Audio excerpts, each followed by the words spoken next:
Hey everyone, this is Sean from Dreamcore Tech. It's going to be a very exciting time once again. Intel is set to launch a 10th generation Comet Lake S CPUs in the next month or two, and we've already seen tons of leaks of the upcoming 400 series motherboards. Well, today we're happy to confirm those leaks with the brand new ROG Maximus XII Extreme from ASUS.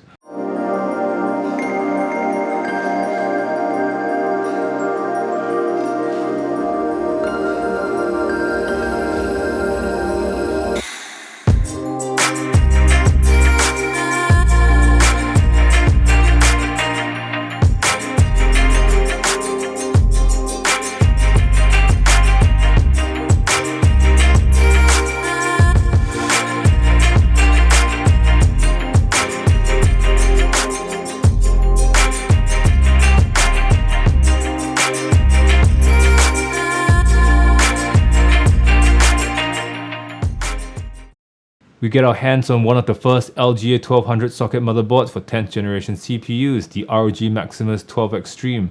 It is one of ASUS's most expensive line of motherboards, offering premium features across the board. So before we get into the Maximus, let's quickly talk about the new Z490 platform and what we know so far. The LGA 1200 socket is a brand new socket for 10th generation desktop Comet Lake S CPUs. We've already seen 10th generation CPUs in laptops, and we're finally seeing them trickle down into their desktop counterparts. Unfortunately, these new CPUs are not backward compatible with 9th generation motherboards, vice versa. So do take note if you're planning on getting a new system. This means that your 9000 series CPUs won't work with the new Z490 motherboard, and your new 10th generation CPUs won't work with your older 300 series motherboards like a Z390, B360, and so on. The CPUs themselves are technically still Skylake refreshes, so it will be interesting to see how far Intel can continue to push the same 14nm architecture from 2015. AMD, on the other hand, is using a more advanced 7nm architecture with the Zen CPUs. From what we've gathered, the new flagship CPU will be the i9-10900K with a never-before-seen 10 cores and 20 threads on the consumer chip. It has a base frequency of 3.7 GHz and has a single-core turbo of up to 5.2 GHz, with an astounding, on paper at least, 4.9 GHz all-core boost. It is clear to me that Intel has finally learned two things from the current battle with AMD. Number one, more cores matter, and number two, more threads matter. Now, this is clearly evident throughout the entire stack of CPUs, with all the new Intel CPUs supporting hyperthreading, from the i9-10900K all the way down to the i3-10100.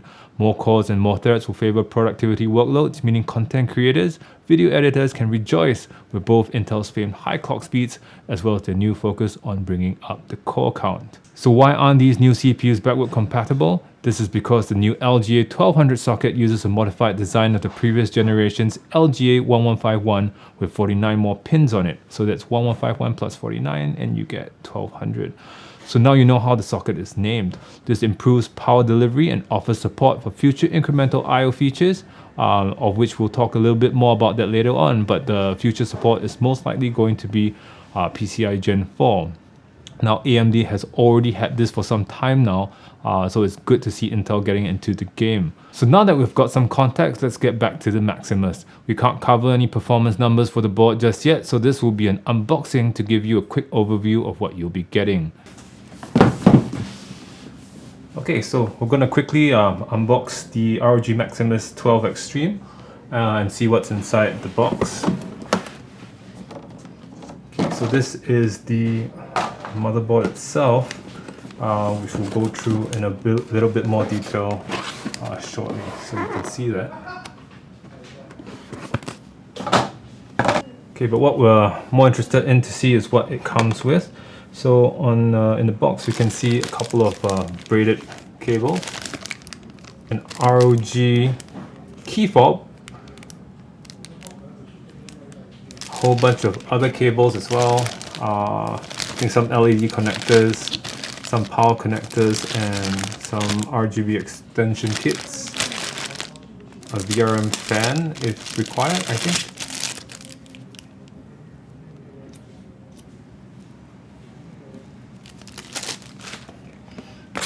And it also comes with a ROG multi-bit screwdriver.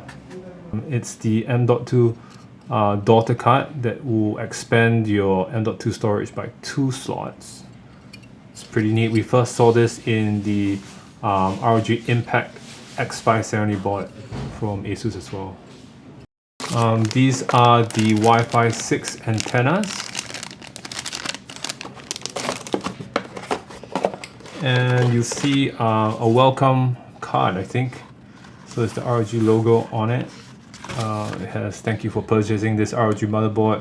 Some text. Follow us on ASUS ROG, and on Instagram, ASUS ROG. You get some stickers.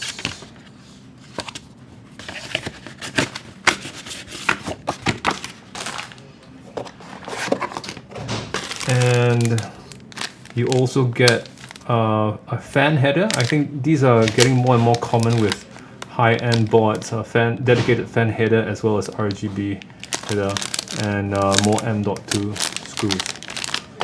Alright, let's dive straight into the motherboard itself. At one glance, you can tell how premium this motherboard is. It's covered in thick, heavy aluminum heatsinks with mirror finishes to top it off. The ROG logo is the centerpiece on the board and it doesn't shy away from being loud and proud. The backplate also screams ROG with Republic of Gamers branding in bold text across the board. So just some brief specs. We know that there are two M.2 slots supporting NVMe or SATA M.2 drives. This is hidden underneath the aluminum backplate. So the key feature here is the additional two M.2 slots via an ROG daughter board. Now the only other time we have seen this is the stellar X570 Impact from ASUS as well, so it's really nice to see them bring this tech to other boards. You also get two PCIe Gen 3, not PCIe Gen 4, but PCIe Gen 3 X16 slots, and one PCIe Gen 3 X4 slots. The Maximus supports two-way SLI or three-way crossfire, which is sort of a pity because at this price point, at this top of the line board, this sort of negates creators as they would likely be wanting to put something like 4 GPUs for rendering their workloads in Octane, for example. So going down the board, we see a start and flex key button. The flex key is new. It's currently set as a reboot by default, but it can be configured for other quick access features like activating safe boot or even control your Aura lighting. You also see the Q code LED postcode, which is extremely helpful for troubleshooting boot issues. There's also 3 switches that I've never seen before on motherboards, with the manual saying this is only for developers and technicians. On the bottom, we see the high-end Supreme FX audio chip, a Thunderbolt header built in, ARGB headers, and a whole bunch of fan headers.